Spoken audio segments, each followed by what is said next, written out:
Hello, everyone, and welcome back to the Restaurant Technology Guys. I'm Jeremy Julian, and today's topic we're going to talk about is how to run a successful RFP for your restaurant. If you're in restaurant IT, you're an administrator, you're an operator, and you have never done this process, it is a challenge, and we'll talk through the 9 steps that you need to do to pick the right solution for your restaurant so that you're not investing in things that ultimately are not going to be used and are going to hurt your business. Let's start with a definition of what an RFP is. RFP is really a request for proposal. The whole idea is that you are going to go out to the market and understand what it is that you're looking for and going to post those things out there to the different brands that might be able to solve that problem so that they meet your requirements. And in today's next few minutes, we'll talk a lot about how to go about doing that so that you pick the right solution to serve your business and serve your guests. Let's be honest, choosing technology can feel overwhelming. Tons of demos, sales pitches that ultimately promise things that likely aren't going to happen. We've all been burned in lots of different ways. We found that 3 in 5 companies end up regretting the software decisions they have picked in the last year, often because they didn't really pick the right solution and go to the market with the things that they need. And so today's episode, we're really talking about why and how to bring clarity to what you need to ensure that it solves those problems before you invest the time and money that you're going to need to do to make sure that it hits the mark. We'll walk you through 9 steps of running this process. We'll cover everything from defining your goals, writing down a clear document to understand what it is that you need, evaluating the vendors that are out there in the space, all the ways to finalize the contract and make sure that you get the right deal. And in the end, you'll have a roadmap to understand what an RFP needs to be done and how to pick the right solution. So take some notes so you guys can go back, read the transcript, and understand what are the things that you need to do. I'm certain you guys have a piece of technology within your business that you would love to replace, but you don't know where to start. Many times the easy way is just to go to your neighbors or to some friends that you already know in the restaurant industry and say, what are you using for this? And you just pick it. At the end of the day, that is not a foolproof way to ensure, because their business oftentimes runs very differently.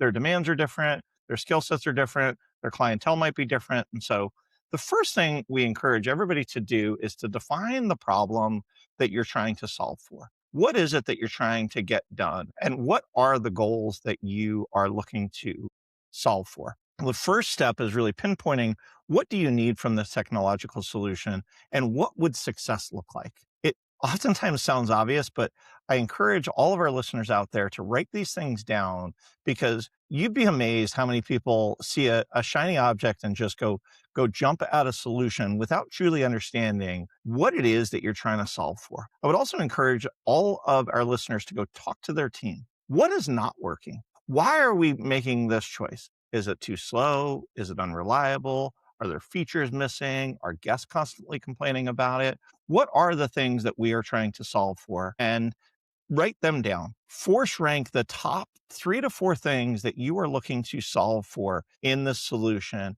because that's going to define how you ask the questions of the partners that are potentially out there. That's going to define what success looks like. Will, quite honestly, even investing in the system that you already have in an appropriate way, once you've defined what you're looking for, is it possible that they could already do those things and you just need to do a little bit of investment into the current solution that you have? Again, it could be from implementing drive-through to a loyalty program to online ordering to third-party delivery. What are the things that you're trying to get accomplished? Write those things down and force rank them. And by force rank, what's most important, what's second most important, what's third most important. I would also encourage you not to do this in a silo. Go look at your team and ask them, what are the things that are preventing them from doing the things that you're looking for. The second step that I would encourage you to go look for is to pull together the right stakeholders. Who are the people within your business that this is going to make the largest impact? If you're doing a RFP or you're out searching for a new back office product or a accounting package, make sure that your CPA is involved. Make sure that the people that are going to be doing the books are involved. Make sure operations is involved. Unfortunately, all too often, I find owners that are out there, and we talk to owners, and they throw the problem at their IT team or they throw their problem at their accounting team and say, here, you go figure it out. I've delegated this problem. But at the end of the day, that's fine, but you're not going to end up getting what you're looking for. Back to step one, to define what it is that you're looking for. So you as the leader of the business, you need to define what you're looking for. Step two is to pull together the people that are going to be using the system and who is it going to impact. Also be humble enough to ask those people who else is not involved in this project that should be involved. Who are the people that are going to be day in and day out working on the system so that they can put together and ensure that what you're trying to get accomplished is also going to make their lives easier and ultimately going to make the business better, the operators better, and your clients better. Again, talk IT.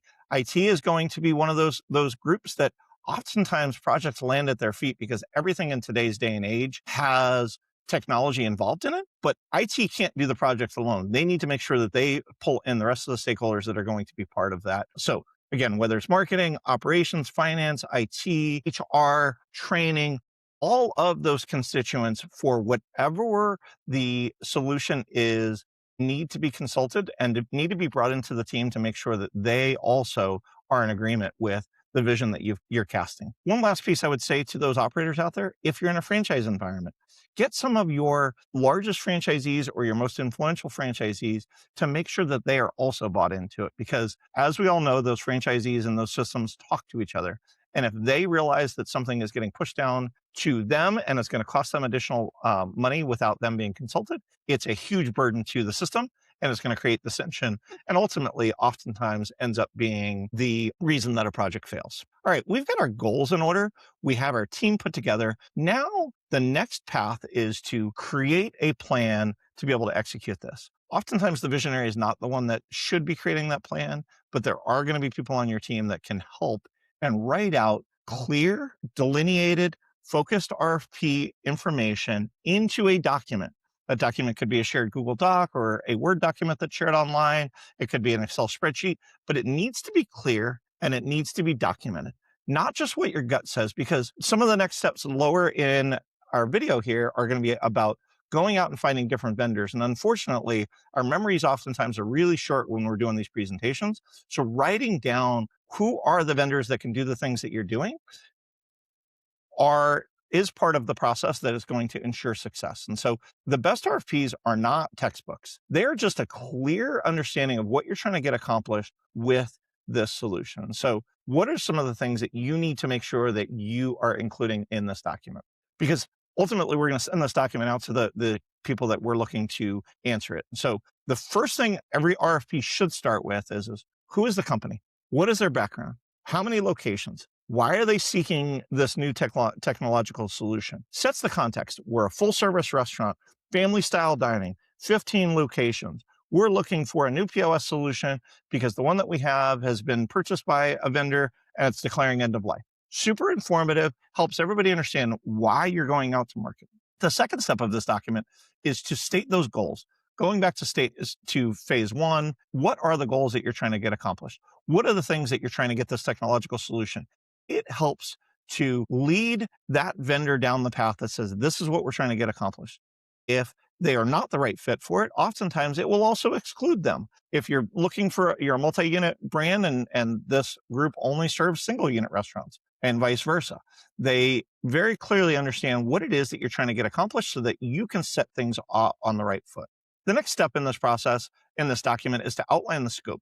What is included in this project? And quite frankly, what is not included in the project? Because oftentimes vendors are going to respond to the RFP for what meets their needs and how they're going to do the best job with the solution that they have versus what are the things that you're looking to get accomplished? Data migration, training, support. What are the things that need to take place? Again, going back to phase one. What are the requirements? What are the technical integrations? I have to be able to reuse my existing equipment. It has to be able to work internationally. What are some of those requirements that you may need as part of today's business? And as well as what your 3-year picture looks like. What are the things that it is that you are looking to do?